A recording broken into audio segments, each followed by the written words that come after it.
وعلیکم سر. وعلیکم السلام. سر میں نے آپ سے ایک سوال پوچھنا ہے. جی جی پوچھیں. کیا قانون اندھا ہوتا ہے؟ کیا قانون اندھا ہوتا ہے؟ اچھا جی، یہ بڑا انہوں نے ایک عجیب سوال بھی کیا اور بڑا اچھا سوال بھی کیا. کیا قانون اندھا ہوتا ہے؟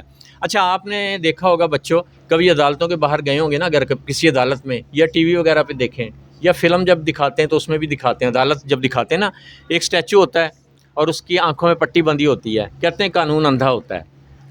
سارے کہتے ہیں قانون اندھا ہوتا ہے، لیکن میں تو نہیں کہتا. میں تو کہتا ہوں قانون اندھا نہیں ہوتا.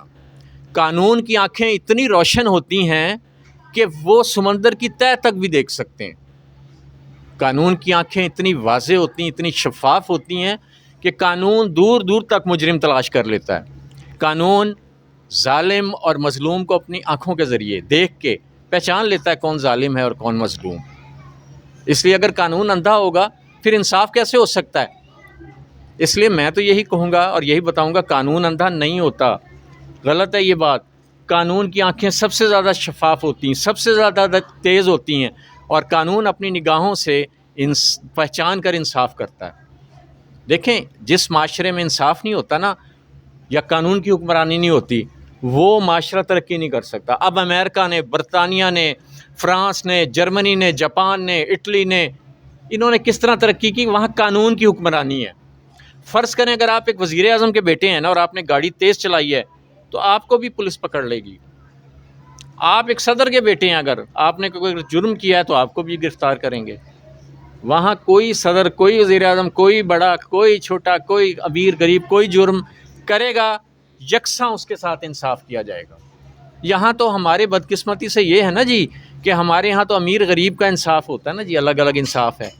اور ہمارے یہاں یہ مشہور ہے کہ جنہیں اگر امیر آدمی تو بچ جائے گا، غریب بیچارہ پھنس جائے گا. تو میرے پیارے بچوں، اسلام جو ہے نا جی، اس میں سب سے اہم چیز انصاف ہے. ہمارا رب جو ہے وہ انصاف کرنے والا ہے.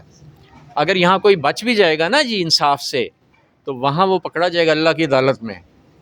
تو انصاف جو ہے نا جی، ہمارے دین میں ہمارے نبی کریم صلی اللہ علیہ وسلم نے تو یہاں تک فرما دیا تھا. ایک مقدمے میں ایک قریش کی ایک عورت چوری کی، گرفتار ہوئی. اور پتہ ہے آپ کو اسلام میں تو یہ ہے کہ اگر کوئی چوری کرے ہاتھ کاٹ دو. تو کچھ صحابی تھے، انہوں نے سفارش کی آپ سے کہ انہیں معاف کر دیا جائے. آپ صلی اللہ علیہ وسلم غصے میں نہیں آتے تھے، لیکن آپ غصے میں آ گئے اور کہا کہ تم سے پہلی قوم اس لیے تباہ ہو گئیں کہ جب ان کے غریب جرم کرتے تھے تو ان کو پکڑ لیتے تھے، اور جب امیر جرم کرتے تھے تو ان کو چھوڑ دیا جاتا تھا. اس لیے آپ صلی اللہ علیہ وسلم نے کہا کہ قومیں وہ تباہ ہو گئیں. اور آپ صلی اللہ علیہ وسلم نے کہا اگر میری بیٹی بھی اگر یہ چوری کرتی، میں اس کا بھی ہاتھ کٹوا دیتا. یعنی آپ صلی اللہ علیہ وسلم اتنے انصاف پہ چلتے تھے. افسوس کہ ہمارے معاشرے میں انصاف نہیں رہا، لیکن آپ بچے ہیں، آپ بڑے ہوں تو آپ یہ ضرور خیال رکھیے کہ آپ انصاف کا نظام قائم کریں گے. تو اس لیے جناب، انصاف جو ہے نا جی، یا قانون اندھا نہیں ہوتا. قانون کی بڑی روشن اور واضح آنکھیں ہوتی ہیں، اور وہ دیکھ کے اور وہ جناب انصاف کرتا ہے. یہ بات ہے. اللہ تعالیٰ ہمیں قانون پہ چلنے کی توفیق دے. ٹھیک ہے بیٹا، آمین کہیں سب.